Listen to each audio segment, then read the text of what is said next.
Bienvenue sur Ahlul Nour. Bienvenue sur Ahlul Nour. Assalamu alaikum, bienvenue à tous sur Ahlul Nour Podcast, le podcast dédié aux musulmans francophones. Aujourd'hui, nous avons une invitée spéciale, il s'agit de Merve. Assalamu alaikum Merve, comment vas-tu? Wa alaykoum salam, ça va bien, alhamdoulilah. Merci à toi pour ton temps libre Merve, voilà, d'être présent sur le podcast. C'est très important en fait de pouvoir t'avoir sur notre plateforme. D'ailleurs, vous pouvez nous retrouver sur YouTube, sur toutes les autres plateformes de podcast, que ce soit Apple Podcast, Spotify, voilà, Deezer, etc. Nous sommes sur toutes les plateformes, donc n'hésitez surtout pas à vous abonner et à liker pour donner plus de visibilité à Ahlul Nour Podcast. Donc pour les auditeurs et les auditrices, peux-tu te présenter rapidement, Merve, s'il te plaît? Oui, bien sûr. Du coup, je m'appelle Merve, j'ai 23 ans, je suis musulmane d'origine turque et actuellement, je suis étudiante en études supérieures en psychologie. Donc voilà, j'ai hâte de pouvoir discuter, échanger et transmettre des expériences concernant la vie que je mène en tant que femme musulmane, en tant qu'étudiante, en tant que turque et surtout en tant qu'esprit spirituel qui passe par des expériences humaines à travers les podcasts d'Ahlul Nour. C'est vraiment tout ce qu'on attend de toi, que tu puisses partager justement tout cela avec nous, avec nos auditeurs et nos auditrices, Inch'Allah. Concernant donc ces études de psychologie, pourquoi avoir fait ce choix exactement? Alors, c'est un choix qui a été assez précoce dans mon parcours professionnel. J'ai directement fait ça après ma période post-bac. Et en fait, deux questions se posaient à moi à ce moment-là. Je m'étais dit, soit je fais un travail social, on va dire, dans l'entraide humaine. Donc, j'ai plus pensé... En fait, d'abord, j'ai pensé à la médecine et ensuite, j'ai pensé à la psychologie. Et je me suis dit, je préfère plus être sur le côté psychologique, de la compréhension humaine, des comportements humains, etc. Et puis de l'autre côté, j'avais une exigence, on va dire, je vais plus parler d'exigence, sur le fait qu'il fallait suivre, on va dire, la suite logique de mon bac. Moi, j'ai fait un bac ES, économique et social, et du coup, D'accord. on va dire que la suite logique, c'est une licence éco-gestion ou un DUT GEA, on va dire un peu des filières encore qui se veut très générales. Voilà. Et alhamdoulilah, aujourd'hui, j'ai pu poursuivre et faire le bon choix, en tout cas, Inch'Allah, pour Tu t'y plais en tout ce cas, c'est domaine. ça le plus Oui, important. c'est ça, exactement. C'était vraiment un choix entre je fais ce que j'aime ou je fais ce qui me sécurise et ce qui est logique et au bout d'un moment, il faut pouvoir prendre ses propres envols. Pour moi, c'était une manière, en tout cas, la psychologie, de pouvoir choisir ce que j'aime, moi, à titre personnel. Et puis voilà. Bon, bah, alhamdoulilah, l'important c'est que tu fasses quelque chose que tu aimes, parce que sinon ça va pas Mhm. être très facile pour la suite des événements, quoi. C'est Donc c'est ça. très très bien, ouais, ok. Et au niveau justement universitaire, quelles sont les difficultés auxquelles tu as été confrontée, tout d'abord en tant que femme et ensuite en tant que Mhm, musulmane? Parce qu'en France, on sait que c'est pas forcément facile, voilà, en tant que femme et mhm. musulmane, les études supérieures. Donc toi, comment ça s'est passé concrètement? Donc, la question se pose surtout par rapport à mes études supérieures, c'est ça? C'est ça, ouais. Bah, tu peux Ok. parler aussi de la période lycée, collège, etc. si tu en as envie, mais c'est En comme tu fait, veux. la période, enfin, en fait, le fait d'être femme, pour moi, ça n'a pas trop posé de problème durant mes études supérieures parce que finalement, la psychologie, si on regarde un peu les échantillons, on est à 80% de femmes et Ah on va ouais, dire quand même. 20% d'hommes. Donc, c'était D'accord. pas très difficile au niveau de ma féminité. Mais par exemple, à la période lycée, si c'est pour en parler, c'était difficile parce que j'ai lu, enfin, j'ai pu étudier dans des écoles publiques, et ce qui veut dire que on était amené en tant que femme à devoir retirer notre voile, etc. Et c'est vrai que ça, c'était une période très difficile, même si à ce moment-là, je crois que j'étais pas tellement consciente. Mais aujourd'hui, en étant à la fac et en n'enlevant pas mon voile, alhamdoulilah, Alhamdoulilah. et bah, je suis plus moi-même que quand on est au lycée où on nous exige une identité à faire comme tout le monde. Hmm. Et c'est pour ça qu'en tant que femme, alhamdoulilah, j'ai pas eu de difficultés durant mes études supérieures. On va dire Hmm. ça comme ça. D'accord, oui, pendant la période du lycée, tu avais l'impression de perdre ton identité, quoi. À chaque fois que tu Oui. rentrais et quand tu sortais, tu devais remettre le voile. C'est vrai que c'est Je vais n'importe même quoi. employer le mot de travestissement. En fait, tu te travestis à un truc qui n'est pas toi-même, en fait. Et ça, c'est pas évident de le vivre. Je sais qu'on commence ce podcast avec des choses assez, Là, c'est assez direct, profondes. là. C'est direct là, Ouais, mais le mais fait est que c'est ce que vit pas mal de jeunes femmes hein, musulmanes, malheureusement. mhm, mm, Donc, mm, mm. t'as bien fait C'est d'en vrai parler. que moi, alhamdoulilah, les études supérieures, en tant que femme, sur ce point de vue-là, j'ai au contraire des facilités. Parce que j'ai pu mettre mon voile, etc. Ensuite, pour la seconde partie de la question, quand tu m'as demandé en tant que musulmane, est-ce que c'était difficile finalement de pouvoir étudier en psychologie? Pour cette question-là, c'est vrai que je suis mitigée, c'est-à-dire que c'est vrai que c'était difficile sur certains points, notamment le fait de trouver un lieu de prière. Alors, toutes les Ouais, facs ne sont pas investies, on va dire, dans cette volonté enfin, on va dire qu'ils ne sont pas tous investis à pouvoir penser en fait à la salle de prière. Et c'est vrai que quand on est dans des universités qui se trouvent notamment en région parisienne, ça devient plus complexe. Après, ça dépend parce que moi, c'est une institut de psychologie, donc c'était juste on va dire que c'était toutes les disciplines de psychologie qui se trouvaient dans ce bâtiment-là. Et sur ce point-là, c'est vrai que c'était très difficile. Après, en termes d'identité, euh, je ne saurais pas comment je pourrais répondre à cette question-là parce qu'en psychologie, franchement, c'est un domaine qui est tellement dans l'écoute, l'entraide humaine. Donc, même si j'étais avec des personnes de cultures différentes, non croyantes, même j'ai eu ma meilleure amie à la fac, c'était une chrétienne très pratiquante d'ailleurs.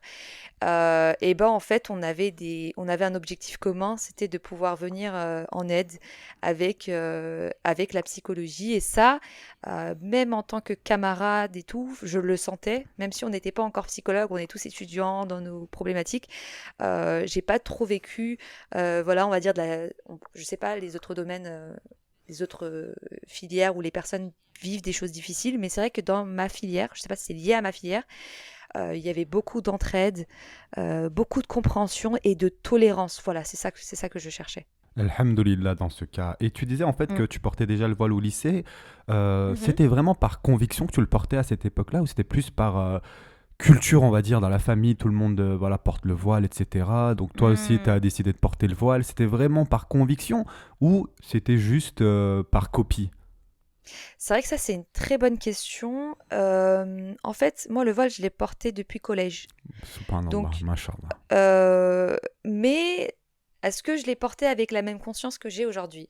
En fait, c'est vrai qu'il y a un processus d'imitation dans mon choix personnel de porter le voile parce que, alhamdoulilah, j'ai un entourage voilà, qui porte le voile en fait. Et ça, c'est très facilitant. Mais au collège, quand même, t'es jeune, t'as des volontés, voilà, t'es prise par tes... En fait, la période d'adolescence, c'est une période hyper intéressante en psychologie. C'est une période où tu crées ton propre groupe, où tu crées ta propre personnalité. C'est une deuxième phase de ta vie. Et c'est vrai que durant cette deuxième phase de ma vie, je m'étais juste dit... En fait, j'avais des sœurs que je connaissais qui portaient le voile. Et ça m'a toujours donné envie. Euh, on va dire que j'avais moins le côté spirituel, dans le sens où je ne voyais pas le lien direct avec Dieu, même si je m'étais dit, Dieu il impose, donc je le fais. Voilà, pas de question. Des fois en islam aussi, il faut être dans cette fermeté-là. Et c'est vrai que cette fermeté-là m'a permis de le mettre aussi, malgré mes propres désirs individuels, mais aussi mes sœurs, comme je parlais de mes sœurs, qui m'ont donné envie à le mettre. Juste niveau visuel, ça m'attirait en fait. C'est bizarre à dire, mais D'accord. Toi, c'était c'est- plus la mode, le visuel, que c'était beau, Ouais, un peu des deux. En un peu fait, des deux. c'était un peu des deux. Le côté visuel, c'est pas que c'est beau, hein. Finalement, t'es jeune aussi. Bien Donc, sûr. je sais que j'avais aussi ces désirs, voilà, comme toute fille, de se De lâcher les cheveux, de s'apprêter. se lisser, voilà. Voilà, pour une femme, les cheveux, c'est une grande chose. Et c'est vrai que ça, je l'avais aussi.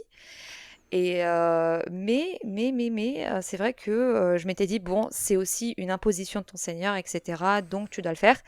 Après, bien sûr, la prise de conscience de mon voile et de comment je le porte aujourd'hui, avec les enjeux qu'il y a derrière, non, je ne l'étais pas si consciente que ça. Et ça, faut être honnête. D'accord, je comprends mieux. Bah, en tout cas, c'est très important d'avoir signalé ce côté-là. Et Mm. d'accord, donc ouais, ok. Donc à la fac, pour l'instant, alhamdoulilah, ça se passe bien en tant que Alhamdulillah. musulmane. Voilà, vous vous entraidez. On peut donc dire que cette filière, elle est plutôt ouverte pour les musulmans. En tout cas, ça dépend aussi des facs. Voilà, ça peut être aussi lié à ma fac, je ne sais pas, mais c'est vrai que normalement, quand tu es supposé vouloir être psychologue, tu es censé être dans le non-jugement. C'est une des premières règles qu'on apprend et je pense que ça, ils me l'ont fait vivre en tout cas. Et moi aussi d'ailleurs, parce que moi aussi je suis étrangère et eux me sont étrangers. Donc voilà. Mais concrètement, en fait, tu parles de non-jugement, Mhm, mais l'être humain, en fait, il juge constamment, mm, sans le vouloir, inconsciemment, etc. mhm. Comment ça se passe, du Donc là, coup? tu me poses une question très psychanalytique finalement. Inconsciemment, est-ce qu'il y avait des impacts sur ma personnalité, le fait que je fasse partie du peu de nombre de musulmanes dans cette fac?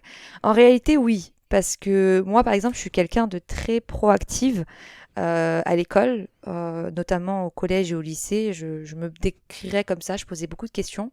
Et c'est vrai que je me sentais pas tellement dans ma zone de confort. C'est quelque chose de très général, la fac, en licence, et tu te permets pas trop de poser des questions. Pourtant, ça t'intéresse, mais on a cette image en tant que femme musulmane de pas trop attirer le regard, de pas trop porter les regards sur nous. Et c'est vrai que ouais, ça me bloquait de me dire aussi que j'avais pas, moi, je n'avais pas de copine musulmane durant ma licence et ça m'a pas facilité, on va dire ça comme ça. Ouais, c'est pas facile, ouais. Voilà, et alhamdoulilah, j'avais pu rencontrer une sœur chrétienne qui était très pratiquante, donc elle ressemblait un peu aux musulmanes. Je sais pas comment dire. D'ailleurs, elle avait d'autres copines musulmanes et elle était très très à l'aise avec notre culture, hein, Subhanallah. et c'était très facilitant aussi pour moi, alhamdoulilah. D'accord. Et pour tous les jeunes auditeurs et auditrices qui nous écoutent, quels conseils donnerais-tu pour ceux qui envisagent justement ce genre d'études supérieures? Hmm, euh, ok. En fait, il faut comprendre que quand on se lance en psychologie, on se lance pas avec pleine conscience, c'est-à-dire que au fur et à mesure du temps, on comprend que c'est un domaine qui est pas si facile que ça. En fait, on est d'abord poussé par nos fantasmes. C'est ça, Euh, ouais. c'est vraiment, quand on est jeune, on est un peu insouciant, donc on est poussé par nos propres fantasmes à vouloir étudier plein de choses, la psychologie de l'enfant, la psychologie des personnes qui ont des troubles mentaux. Voilà, et c'est énorme, on a plein de personnalités, mais c'est vrai que plein d'études en fait en psychologie, mais c'est vrai que finalement, c'est pas que ça. C'est aussi un domaine qui est difficile à s'insérer déjà professionnellement. Les débouchés ne sont pas grands, mais pas que. Il y a vraiment, vous Vo- allez Voilà, accompagner les gens. en termes de Oui, débouchés, je t'ai coupé, désolé, mais en ah, termes de ok, débouchés, ouais. justement, tu t'es dit quoi? Tu t'es dit, je vais devenir psychologue? Ou il y Hmm. a quoi comme débouché concrètement Ah, quand on fait des études de concrètement, psychologie? Ouais, t'as quoi en fait? T'as accès à quoi? après, c'est un domaine très vaste parce qu'en fait, ça dépend de ta spécialisation et de ton domaine. Par exemple, en fait, nous, à la fin, en fait, en psychologie, il faut savoir qu'il faut faire les 5 études. Tu ne peux pas t'arrêter à une licence et être psychologue en tout cas. Si tu veux être psychologue, c'est pas possible. C'est les 5 études, c'est un système tout ou rien. Donc c'est une D'accord. prise de risque. Alors que par exemple, si tu fais, comme j'ai parlé des autres domaines de licence éco-gestion ou de DUT-GEA, tu peux quand même avoir un autre métier, on va dire, Avec avec une des... simple licence. Voilà. Alors qu'avec une licence de psychologie, tu peux aussi, mais pas en tant que psychologue en tout cas. C'est pas... On va dire que c'est pas c'est une prise de risque. Moi, je le dis. Moi, je le dis comme ça, mais c'est une belle prise de risque parce que finalement... Pourquoi j'ai une prise de risque, pardon? Parce que malheureusement, c'est très connu, mais en master de psychologie, c'est très difficile à être accepté. Il n'y a que 20 places par... D'accord. ça dépend aussi des masters, mais c'est très très très réduit. C'est très Et donc, il y a sélectif, quoi. très très sélectif. Ok. Ouais. D'accord, et en fait, je remarque qu'il Mhm. y a beaucoup, beaucoup vraiment sur les réseaux sociaux de psychologues vraiment musulmanes. Et Oui, musulmans, et voilà, sur les réseaux, on commence à en voir beaucoup en fait. oui. Qu'est-ce que t'en penses de cela, justement? Ah, moi, c'est très récent ce mouvement que tu es en train d'expliquer. En fait, c'est vrai que moi, je suis hyper contente que ça se vulgarise en fait aux gens du commun. Parce que finalement, les psychologues, c'est des personnes souvent incomprises. Parce qu'on pense un peu trop profond quelquefois, peut-être avec trop de théories, etc. Et parfois, en fait, finalement, le sens qu'on veut donner, c'est un sens qui peut toucher les gens. Et moi, surtout en ce moment, ce que tu es en train de dire aussi, c'est surtout la psychologie islamique qui est en train de se répandre aussi. Oui, Parce qu'il y a toujours eu des psychologues sur les réseaux sociaux, mais c'est vrai qu'en ce moment, voilà, je sais qu'avec Afsa, psychologue, avec Ali Habibi, ils font beaucoup de conférences et de colloques. Inch'Allah, dans pas longtemps, il y aurait aussi le premier colloque euh, de psychologie islamique. Et vraiment, ça commence à se développer, à se vulgariser. Moi personnellement, c'est un mouvement qui est encore très nouveau. Moi, je suis très contente, en tout cas, de pouvoir voir tout ça, parce que déjà, à l'école, à la fac, on apprend que la psychologie sur le versant occidental, avec Freud et avec tous les autres auteurs. Mais la psychologie islamique, je ne la connaissais même pas, pour te dire, en fait. Mhm. Et c'est grâce aux réseaux sociaux et à tous ces mouvements-là que je me dis, mais si. En fait, j'avais une intuition que en psychologie, on avait des savants finalement qui avaient étudié sur ça. Mais voilà, je m'étais dit, c'est après ma formation que je m'intéresserai à ça aussi, etc. Et aujourd'hui, le contenu des réseaux sociaux s'impose à nous. Et moi, en tout cas, j'ai beaucoup d'appréhension, mais des bonnes appréhensions vis-à-vis de cette transmission de cette discipline de la psychologie islamique. Voilà. D'accord, je comprends, mais en fait, il faut comprendre aussi que bon nombre de musulmans n'ont pas forcément une bonne image de la psychologie et des psychologues. Pour être clair là-dessus, comme tu peux le Oui. savoir, ils pensent que parfois certains problèmes peuvent être seulement réglés, uniquement réglés avec le zikr d'Allah. Voilà, ils vont te dire par exemple, mais t'as pas besoin de psychologue, fais tes prières, voilà, fais du zikr et C'est vrai. voilà, ça va bien se passer. Donc, qu'est-ce que tu penses de ce genre de raisonnement? Alors ça, c'est hyper important ce que tu viens de relever, parce que finalement, c'est quelque chose qui est présent au sein de notre communauté, de se dire que par exemple, tomber en dépression, avoir des phases dépressives dans notre vie, c'est un manque de foi. Et malheureusement, cette analogie-là, c'est très dangereux pour notre foi et aussi notre santé mentale. Et je vais m'appuyer sur la conférence d'Afsa, psychologue. Elle a parlé des larmes de Maryam, donc elle a fait une sorte de tafsir. Et un peu, elle a amené un peu sa petite touche de psychologie en expliquant que ça fait partie, en fait, comment on pourrait dire ça, des expériences qu'on va vivre, Inch'Allah, parce que, enfin, qu'on vit en tant que femme ou en tant que personne humaine. Si on parle de la sourate Myriam, par exemple, elle a dit, à ce moment-là, quand elle enfantait Isa alayhi salam, j'aurais voulu être oubliée. Et c'est pas des mots qu'on ressort comme ça d'un coup. Et c'est pas des paroles suicidaires. C'est juste pour dire qu'en fait, on a le droit, nous aussi, à des moments de notre vie, à se dire ça va plus. Et c'est très humain. Et ça remet en rien en question notre foi finalement. Mais ça, c'est important aussi de pouvoir le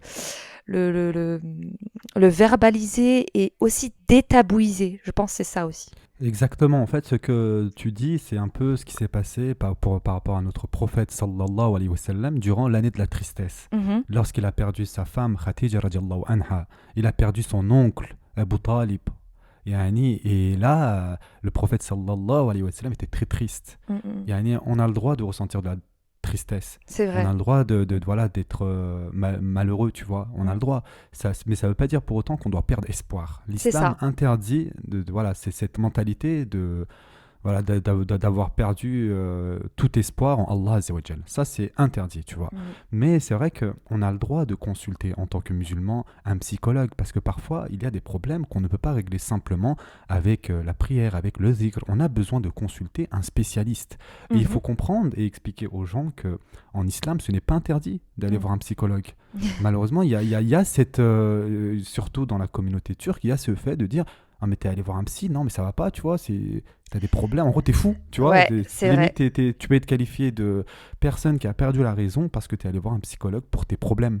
C'est vrai que c'est très présent chez les Turcs, mais pas que chez les Turcs, en vrai, c'est aussi dans l'histoire de l'humanité. On appelait avant les personnes qui ont des troubles mentaux, on les appelait les fous.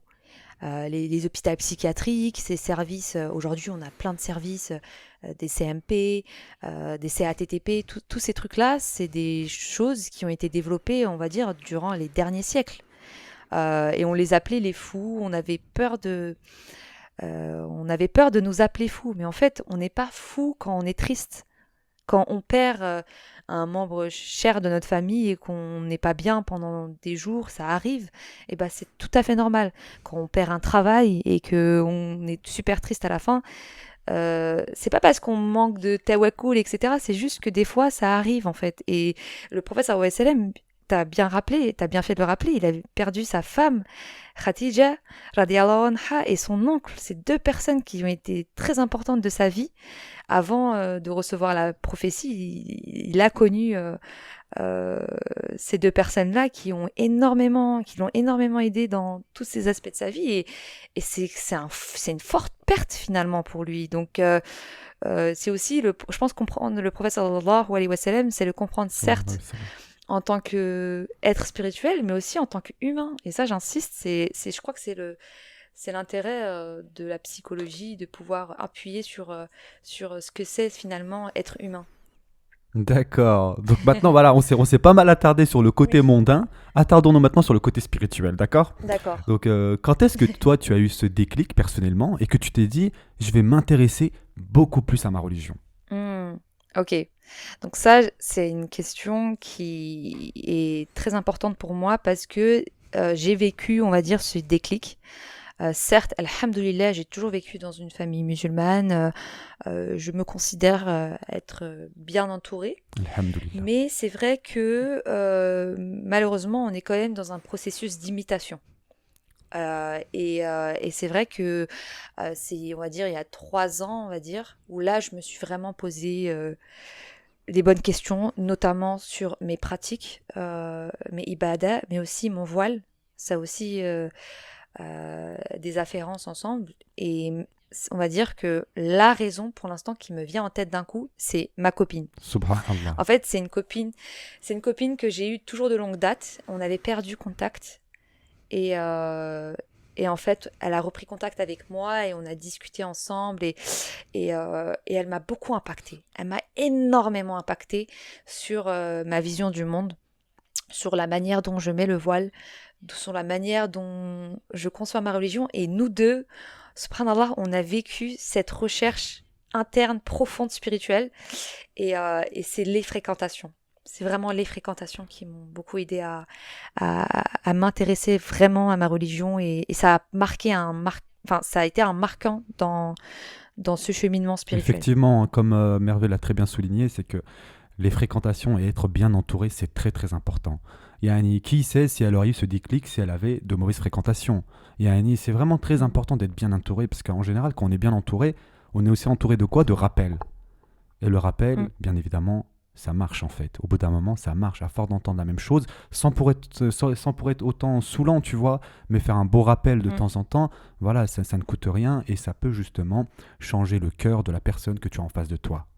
C'est très important. Et toi, donc, quand tu as eu ce déclic il y a 3 ans, quelle plateforme en fait tu as utilisée pour commencer cette quête du savoir? C'est vrai que moi, je suis très YouTube. D'accord. Je suis très, très, très, très YouTube. En fait, j'écoute beaucoup d'imams, on va dire, français et aussi américains. Et dont notamment, je voulais vraiment mentionner son prénom, Nouman Ali Khan. C'est vraiment un professeur, un cheikh, pour moi, qui a énormément de place dans ma vie. D'ailleurs, il utilise beaucoup la psychologie aussi dans ses assises. Et j'écoute beaucoup YouTube. C'est vraiment, ça fait partie de ce cheminement-là. Et ensuite, en fait, sur YouTube, subhanallah, il y a tellement de contenu. Vraiment, si vous voulez vous intéresser à votre religion, il y a des contenus, on va dire, plus généraux, mais aussi des contenus très, très, très spécifiques où on rentre dans le vif du sujet. Et pour faire cela, il faut écouter des vidéos de 1 heure, 2 heures. Ouais. C'est pas des vidéos de 10 minutes. Malheureusement, malheureusement, on a une tendance aussi à être sur TikTok ou sur les réseaux 1 ou 2 minutes et on sent que notre foi elle augmente et on passe à l'autre vidéo, c'est fini. Non. Je dis YouTube, mais c'est pas 10 minutes, 20 minutes, c'est vraiment rester 1 heure dessus. Et d'ailleurs, on se rend compte qu'au bout d'un moment, il faut écrire aussi ce qu'on a appris. Donc vraiment, YouTube, c'est ma plateforme préférée. Mais c'est pas que des plateformes qui me permettent d'entretenir ma foi. C'est aussi les assises religieuses que j'ai autour de... Très important, oui. Ouais, c'est très, très, très important, j'insiste, d'aller dans les mosquées. Bah là, toi, tu as la chance d'avoir justement accès à ce genre d'assises, mais il y a de nombreuses personnes, malheureusement, qui n'ont pas cette chance-là, tu vois. Donc, c'est vrai que si on a la chance de se déplacer physiquement et d'assister à des choses de façon physique, bien sûr qu'il faut le faire. Bien On sûr, ne peut pas se limiter uniquement au numérique, etc., même si c'est très bien. c'est Mais très bien. c'est toujours bien d'être entouré physiquement de personnes qui, voilà, qui ont la même conviction que nous, C'est ça. voilà, on partage les mêmes choses. Tu vois ce que je veux dire? Oui. C'est vraiment un moment convivial, etc., et ça permet d'augmenter, Inch'Allah, notre foi. Il faut avoir en fait des références. Moi, c'est vrai que je me plaignais de ne pas avoir des références dans mon entourage en tant que femme musulmane pratiquante. Tu avais besoin de modèles? Voilà, exactement, de modèles. Et j'en ai rencontré, alhamdoulilah, des professeurs, des muallimeh Et qui tu m'ont t'es beaucoup dit, aidé. bah finalement, voilà, il y a des gens vers qui je peux aspirer, quoi. Je suis pas seul dans ma quête du savoir. C'est C'est ça, ça qui est bien. c'est ça. Finalement, j'étais perdue. Enfin, je suis encore perdue. On est toujours perdu. L'humain a toujours besoin du Coran, de la lumière du Coran. Mais c'est vrai que avoir une référence, ça change toute la donne. Vraiment. Bien sûr, bien Mm, sûr. Le fait de pouvoir communiquer simplement avec elle ou lui, mm, c'est très important, ouais, pour le oui. développement dans sa quête spirituelle. Mm, C'est mm. vrai. Et toi, en fait, justement, sur quoi tu t'es concentré d'abord? Est-ce qu'il y avait un sujet qui t'a attiré, par exemple, que ce soit le côté historique de l'islam, la Mhm, science des hadiths, le mhm, Qur'an, la sira? En mhm. fait, tu t'es orienté directement vers quoi? C'est quoi qui t'a attiré? En fait, moi, on s'est d'abord, j'ai dit on avec ma copine, parce que D'accord. on était sur des mêmes problématiques, des mêmes thématiques. À chaque fois, j'ai l'impression qu'on révisait les mêmes choses, quoi. Et de toute façon, on se posait des questions, etc. On conversait beaucoup sur les sujets qui nous intéressaient. Alors nous, moi, il y avait deux choses. Il y avait le fiqh et la sira du prophète sallallahu alayhi wa sallam. C'est vraiment les deux, le fiqh et la sira du prophète sallallahu alayhi wa sallam. Ma copine, c'est une sœur qui appartient à l'école malikite. Moi, en étant turque, je suis l'école hanifite. Et c'est vrai que on essayait de comprendre, mais pourquoi il y a une divergence, etc. C'est vrai qu'on était frustrés de pouvoir être différentes alors qu'on pratique entre guillemets la même religion. C'est quoi? C'est les fruits de mer qui vous a frustré? C'est quoi? Les fruits de mer, c'est drôle. Qu'est-ce qui nous a frustrés? C'est quel point qui vous a marqué, par exemple, toi et ta copine? Ah ouais, toi, en tant que Malikite, tu peux faire ça. Nous, c'est plus strict, par exemple. Est-ce qu'il y a un point comme ça qui t'a marqué? En fait, il n'y a pas de point particulier, mais le fait de pas trop ressembler à ma copine et d'avoir des pratiques. Ouais, c'est par exemple même les fruits de mer, etc. Enfin, c'est dans notre vie au quotidien. Moi, je lui dis, en fait, quand je lui disais, ah non, moi, je peux pas faire ça, ou elle me dit, ah non, moi, ça va casser mon wudu. Et du coup, je me dis, enfin, en fait, ces trucs-là, ça nous disait, mais c'est bizarre, pourquoi cette divergence? Pourquoi moi, j'ai plus de légitimité, ou toi, tu as plus de légitimité à faire cette erreur, enfin, c'est même pas une erreur, à briser cette règle ou pas. C'est pour ça que tu t'es orienté vers la jurisprudence, quoi. Voilà, vraiment. D'accord, je comprends mieux. Parce que en général, les gens qui s'intéressent à l'islam au début, tu vois, c'est rarement, ils vont pas se diriger vers la jurisprudence. C'est Ah bien ouais? après Ah, ça. Oui, oui, oui, oui. pourtant, c'est vrai que, en fait, je suis d'accord et pas d'accord. Pourquoi? Parce que nous, on pose trop de questions, je trouve, aux professeurs, par exemple, à des gens qui connaissent. Est-ce qu'on a le droit de faire ça? Est-ce qu'on n'a pas le droit de faire ça? Ouais, vous voulez des C'est vraiment, réponses oui, non, alors que c'est voilà, souvent c'est ça, gris, quoi. On peut pas répondre à tout par oui ou par non aussi. C'est c'est très ça, important de le comprendre. Oui, donc du coup, ouais, moi, je comprends ce que c'est tu veux vrai. dire par là. Donc Mm. c'était un peu de jurisprudence et surtout la sira, si j'ai bien compris. Et la syrah, c'est vraiment coup de cœur. Ça Parce t'a qu'en fait, marqué? finalement, ouais, en fait, la professeure dont je suis en train de parler, elle nous a présenté le livre du professeur Hamidullah, le prophète de l'islam. Alors, il faut savoir que c'est un livre qui est très détaillé sur la vie du prophète. Et c'est la première fois que je me plongeais dans les détails de la vie du prophète. Parce qu'on connaît tous un peu, depuis notre enfance, on nous explique un peu les Oui, les parcours. grands passages, Voilà, voilà. Mais concrètement, tu savais pas vraiment sa vie en voilà. détail, qu'est-ce qui s'était passé, quoi. J'ai jamais entendu le prophète parler, par exemple. Je comprends, Euh, ouais. et dans ce livre-là, elle nous lisait des passages, etc. Et c'est là où je me suis dit, subhanallah, c'est incroyable. Il y a plein de détails, plein de choses. En fait, on nous explique de manière un peu superficielle les différentes phases de la vie du prophète qui sont importantes, mais finalement, il faut aller dans le profond pour comprendre les difficultés, les facilités qu'il a vécues. C'est vraiment... et c'est aussi ça qui m'a poussée, grâce à ce livre et à cette prof en fait, le mix des deux qui m'ont permis de me dire, ah ouais, il faut que je m'intéresse au vrai modèle, si je puis Subhanallah. dire. Et là, tu as découvert vraiment qu'en fait, il y avait tellement de choses à apprendre en fait. C'est là que Mm. tu t'es dit, Subhanallah, voilà, en fait, je sais rien du tout. C'est ça. Subhanallah. Et ouais, Ouais. c'est très important en fait ce que tu viens de dire concernant la sira, etc. De vraiment comprendre qui était notre modèle, notre prophète Mm. bien-aimé, sallallahu alayhi wa sallam. C'est vraiment très Sallallahu alayhi très wa sallam. important parce que on peut pas dire qu'on aime le prophète sallallahu alayhi wa sallam alors qu'on le connaît pas. Mm. Tu vois, aimer le prophète sallallahu alayhi wa sallam, c'est pas y aller une fois par an. Par exemple, dans notre communauté, ça se fait souvent, c'est le Mawlid Kandili, tu vois. Ils vont Oui. une fois par an à la naissance du prophète sallallahu alayhi wa sallam pour, voilà, avoir, on va dire, aller, voilà, on va dire une réunion, entre guillemets. C'est Tu une vois, ça va sorte pas... d'une manière d'apaiser sa conscience, j'ai l'impression. C'est plus ça, ouais. Alors que dans la religion, je dois pas prier pour apaiser ma conscience. Je dois pas, je sais pas, ouais, comme tu as dit, c'est vrai que ça c'est très commun chez les Turcs malheureusement d'aller une fois tous les ans et même pendant le Ramadan faire un, deux, trois tarawih et c'est bon quoi. On a vécu le Ramadan. Il y a vraiment Voilà, cet esprit-là. oui, c'est en fait faire les choses de façon rapide et avoir surtout une bonne conscience de soi. Et c'est pas ça en fait. Il faut vraiment comprendre que aimer le prophète sallallahu alayhi wa sallam, c'est vivre comme lui, c'est suivre sa sunna. Ça, c'est très Ouais, c'est vrai. important. Donc voilà, il faut pas non plus avoir ce côté en fait en se disant ouais, moi c'est bon, j'ai fait ça, je suis bien. Non, il faut toujours continuer dans l'apprentissage, il faut toujours continuer dans l'adoration et Mm. ouais, ça n'en finit jamais. Et la seule fois où Alhamdulillah. on pourra se reposer, c'est une fois qu'Allah Azza wa Jal aura décidé de prendre notre âme. Donc C'est ça. jusque-là, il faut continuer dans l'adoration, dans les ibadat. Voilà. Voilà, C'est je ça. tenais juste à voilà, souligner un peu Non, mais ce c'était point un très bon rappel de ta important. part. Ouais, ouais, ouais. Euh, et donc, maintenant qu'on a vu ça, comment tu fais, toi, personnellement, pour allier les études d'un côté, parce que ça demande énormément de temps, et Mhm. surtout, ça consomme énormément ton énergie, Mm. et ta quête du savoir islamique, en fait. Comment tu fais pour allier les deux? Bah, c'est vrai qu'au début, t'arrives pas. C'est-à-dire que Tu c'est fais un soit tu choix, en lâches. fait.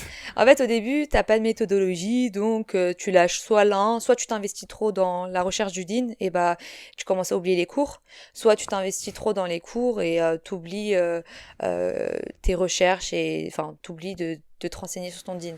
Au début, malheureusement, t'es perdu et c'est normal, ça fait partie du process. C'est un cours et t'es frustré de ça. Donc faut vivre la frustration de se dire mais j'arrive pas à allier les deux et c'est normal d'ailleurs. On peut pas de. D'ailleurs ça c'est trop une erreur que j'ai eue. Euh, c'est vouloir connaître tout d'un coup et être la plus pieuse d'un coup. C'est Ouais, impossible. c'est ce qui C'est se vrai qu'il passe y a, en général, ouais. on a trop envie de devenir voilà savante. Malheureusement c'est aussi ça fait partie des maladies du cœur, de l'orgueil.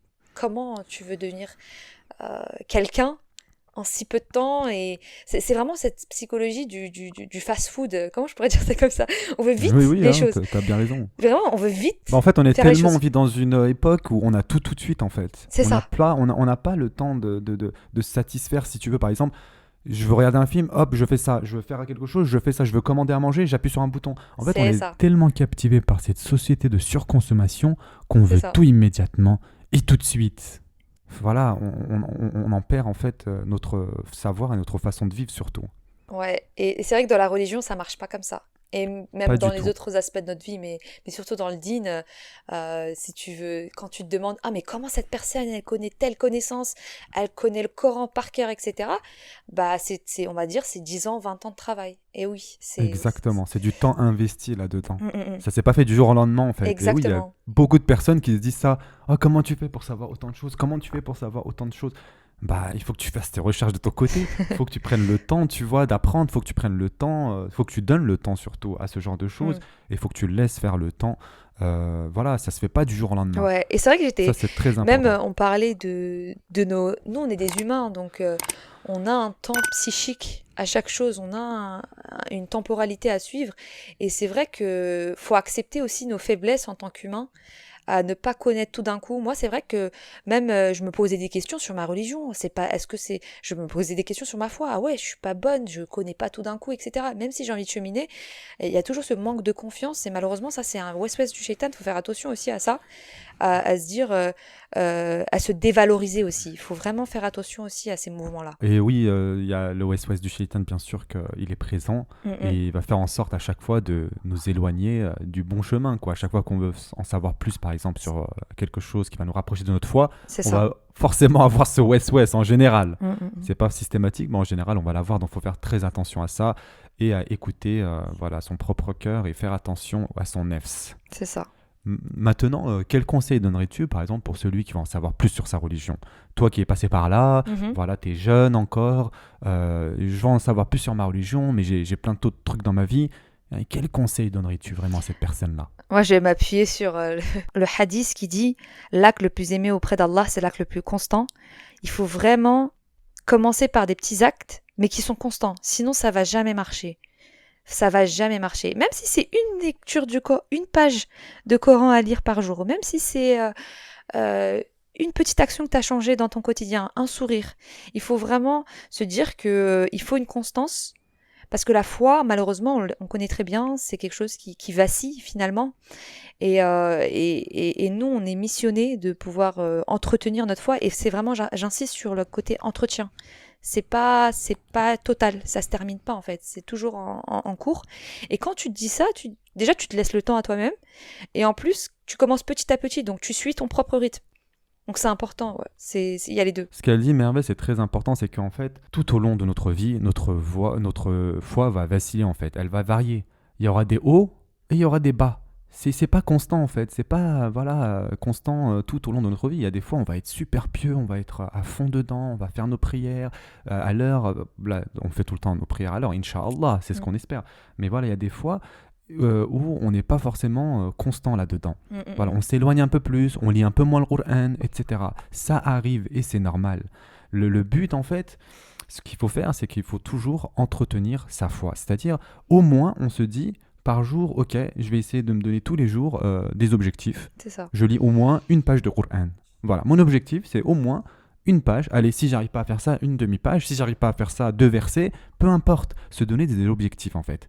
Quoi qu'il se passe, en fait, il faut se dire, aujourd'hui, je vais lire ça.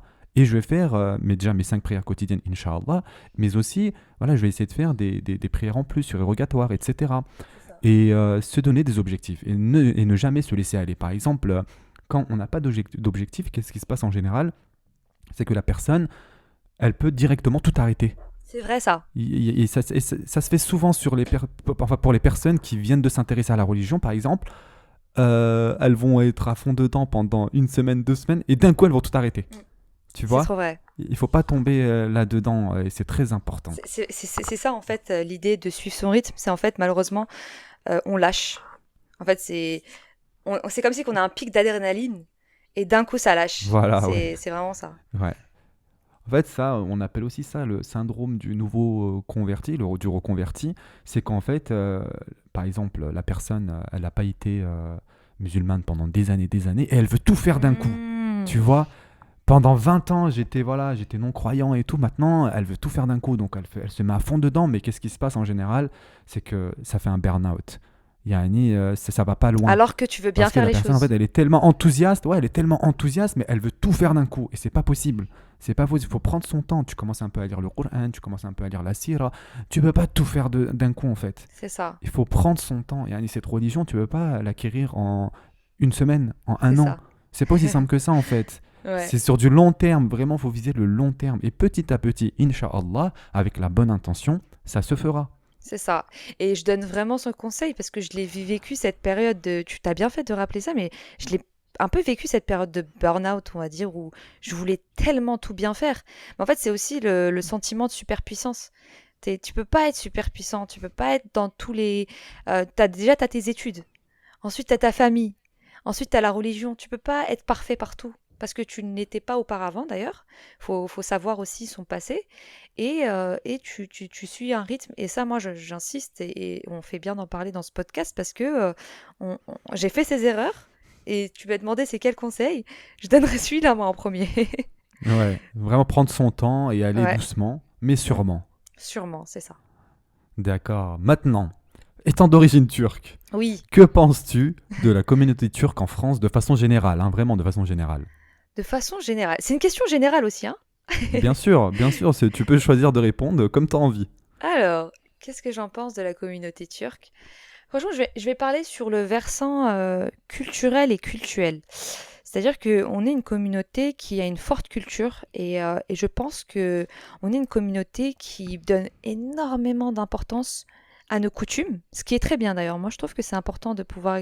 On a beaucoup d'attachement aussi à certaines coutumes, cultures, et c'est permis dans l'islam hein, de pouvoir avoir une certaine culture. Mais c'est vrai que Bien sûr. parfois, ça prend trop le dessus. Et je sens que ça prend tellement le dessus que les gens aujourd'hui, ils travaillent, ils se marient pour euh, dans d'autres intentions malheureusement. C'est-à-dire que D'accord. pas, je vais pas parler des intentions, mais en tout cas, on ne voit pas le sens profond des choses. On est trop dans l'imitation et on est trop dans, on répète les cultures, on Est-ce répète que c'est pour satisfaire l'entourage, tu veux dire? C'est pour satisfaire... exactement. Il y a quand même ça un peu. On va pas se mentir. Il y a satisfaire sa conscience, son entourage. Et malheureusement, notre première pensée, c'est pas la religion. C'est pas Je, je, totalement faux ce que tu dis. Effectivement, en général, c'est pas tout de suite, on pense pas tout de suite à l'islam. c'est ça. Quand on se dit on va se marier, surtout en fait dans la communauté turque, c'est plus voilà par culture quoi. Tu vois, c'est oui, j'ai l'âge de me marier, allez, je vais me marier. C'est ça. Il y a une exigence au niveau de l'âge quand même hein, dans la culture turque. Elle est forte, hein. C'est très fort, oui, oui, oui, effectivement. C'est Ouais. bien que tu en parles. Oui, Ouais. il y a cette pression aussi, que ce soit sur les femmes ou les hommes, hein. Ouais. Il y a cette pression en général au sein de la famille aussi. Ouais, il faut que tu te maries, c'est bon, là, t'as l'âge, tu vieillis, comme si la personne avait 50 ans, quoi, tu vois. C'est bon, en fait, Ah faut ouais. pas mettre la pression à ce niveau-là non plus. Ah ouais. Ouais. J'en suis Faut, sûre, tout le voilà. monde est passé par là. Voilà, en fait, oui, je comprends que c'est très important. Bien sûr que c'est très important de pouvoir se marier jeune. C'est quelque chose de Bien très bien sûr. aussi. Quand on a Mm, les mm. moyens, quand on est capable de subvenir à sa famille, et même si on n'est pas forcément capable de subvenir dans l'immédiat, tu vois, c'est Ouais. très bien de pouvoir se marier très tôt. Bien Voilà, sûr. ça, Ah, c'est une chose très c'est importante à très signaler important aussi, hein. aussi. Ouais, ouais, ouais. C'est vrai que je l'ai pas dit, mais moi, c'était juste pour ceux qui se mettent la pression aussi. Oui. Parce que c'est à partir du moment où ça devient une pression que c'est pas correct, en fait. Mais sinon, En fait, tu mariez-vous parlais jeune. surtout des intentions. Tu parlais surtout des Voilà. intentions, en fait. Ne pas se marier pour Allah Azza wa Jal. Tu vois, c'est très important pourquoi on se marie, en fait. Mm. C'est ça que tu voulais dire et j'ai C'est très bien ça. compris, hein, ne t'inquiète pas pour ça. Et concernant bien évidemment le nationalisme turc, c'est quelque chose voilà, qu'on sait et qui est très existant. Et penses-tu qu'il est aussi fort en France qu'en Turquie? Oui, je pense que on est un peuple très fier en France. En tant que Turc, on appuie beaucoup sur nos origines. D'ailleurs, c'est important parce que nous, les Turcs, on apprend d'abord à parler turc et ensuite on apprend la langue française à l'école, etc. Et c'est vrai qu'il y a un nationalisme qui se veut parfois trop fort. Voilà, si je peux dire ça comme ça serait mon avis. Autant en Turquie qu'en France. Après, moi, je ne vis pas en Turquie, donc je peux parler de la Turquie que via Tes mes vacances? vacances, c'est ça, et je trouve que c'est très biaisé. Voilà. C'est pour ça que j'aime pas trop parler d'un truc D'accord. que je connais pas, mais en France, en tout cas, voilà, on est très trop fiers parfois au point de d'avoir la vérité enfin, où la vérité est brouillée par nos aspirations et malheureusement notre insouciance. Je trouve que c'est très insouciant d'être hyper trop fier alors qu'on connaît rien en fait à notre histoire. Et penses-tu qu'au sein de la famille justement turque, la culture a une place plus Mhm. importante que la religion? Ah bah oui, ça c'est visible quand même malheureusement. Après je vais pas généraliser mais malheureusement il y a énormément d'importance enfin il y a beaucoup de choses qui est mis derrière la culture. Par exemple, on se prépare beaucoup. Je vais parler du mariage hein, mais on se prépare beaucoup au mariage. Enfin à ce jour-là où on va se marier, mais on se prépare pas au mariage. C'est ça que j'ai voulu dire. On se prépare beaucoup Je au comprends, jour, ouais.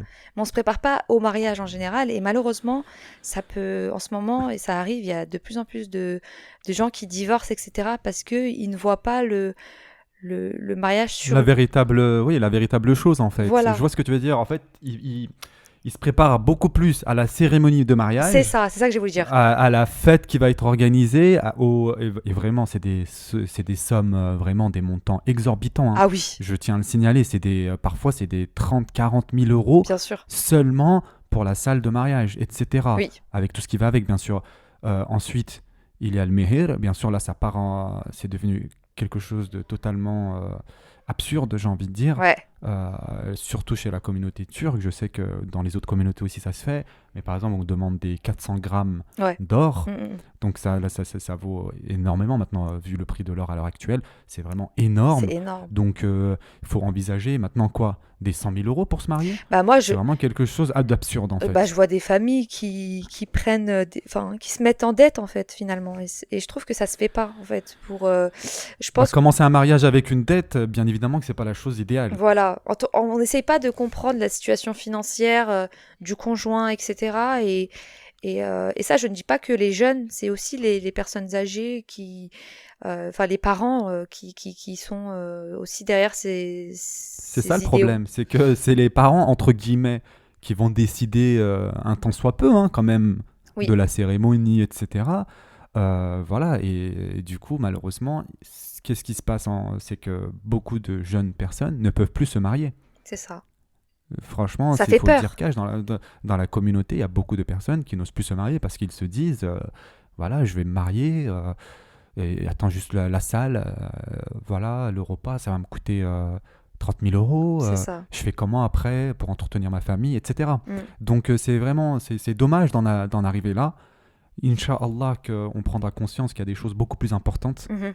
Et surtout, je tiens à signaler que ces cérémonies, etc., ces fêtes, c'est vraiment du n'importe quoi en fait. Ouais, C'est entre guillemets une boîte de nuit en fait, malheureusement, où les gens dansent, voilà, font la fête. Ça n'a absolument rien d'islamique. c'est ça. Et si on devait être honnête, ça a absolument rien, hein, de notre culture aussi. Oui, La culture turque, la culture ottomane, les gens ne fêtaient pas comme ça leur mariage, hein. Mm. Ça, je peux te le garantir. Mm. Ça, c'est quelque chose qui a été emprunté aux Occidentaux, oui. que ce soit bien clair. Donc voilà. Pour ceux qui sont fiers, qui pensent que c'est un mariage entre guillemets culturel, non, Mm. je tiens à le signaler que non. Et en fait, on nous a dépersonnalisé de notre identité en fait. On nous a enlevé Oui, notre ça c'est un identité. point très important. Ouais. Oui. Ça, c'est un point très important qu'on va aborder d'ailleurs avec Mervé dans les Inch'Allah. prochains épisodes. Inch'Allah, c'est vraiment, on en aura pour 1 heure, je pense, juste du problème identitaire turc. Oui. C'est vraiment un point très important qu'on va aborder, Inch'Allah. Et donc là, je te pose une dernière question Oui. pour ce podcast. Oui. Concrètement pour toi, les Turcs, en fait, pourquoi sont-ils beaucoup moins investis en matière de religion? Déjà, est-ce que tu penses que cette question est correcte?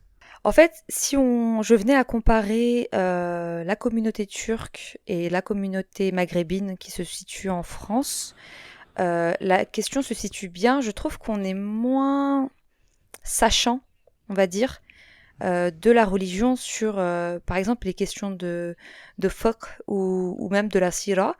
En fait, les Turcs, machallah, on a des prédispositions.